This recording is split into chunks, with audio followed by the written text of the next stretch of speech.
ایٹمی ہتھیار بنانے پر پابندی کے مذاکرات ناکام۔ اقوام متحدہ کے منعقد کردہ اجلاس میں امریکہ، برطانیہ، فرانس اور روس کے علاوہ دیگر 40 ممالک نے اس معاہدے کی حمایت سے انکار کر دیا۔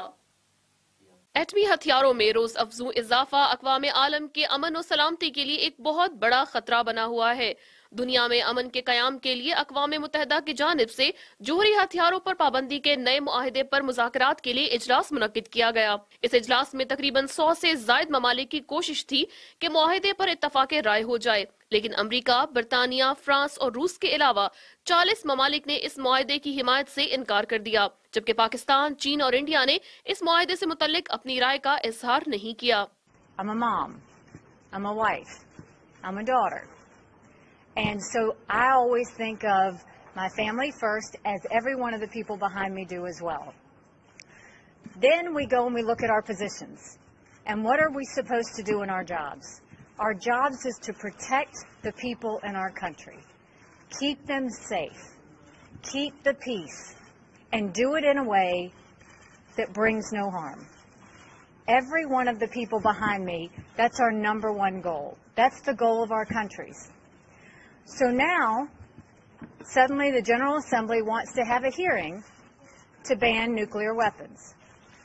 As a mom, as a daughter, there is nothing I want more for my family than a world with no nuclear weapons. But we have to be realistic. Is there anyone that believes that North Korea would agree to a ban on nuclear weapons? So what you would see is the General Assembly would go through, in good faith, trying to do something.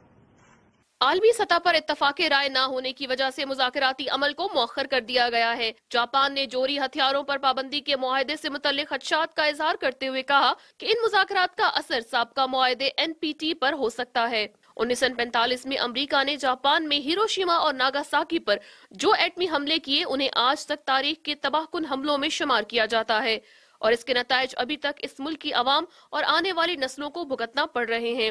ماہرین کا کہنا ہے کہ ہتھیاروں کی دوڑ میں آگے نکلنے اور ایٹمی جنگ کے ہولناک نتائج پر جو معاہدہ کیا گیا تھا اس پر عمل اور اتفاق رائے ممکن تھا، لیکن مکمل طور پر تمام ممالک کا ایٹمی ہتھیار نہ بنانے کے فیصلے کی تائید اور عمل درآمد کو یقینی بنانا ممکن نظر نہیں آتا، کیونکہ بعض ممالک کے نزدیک اس معاہدے پر رضامندی کا مطلب ملکی سلامتی کو داؤ پر لگانا اور دفاع کے حق سے دستبردار ہونا ہے۔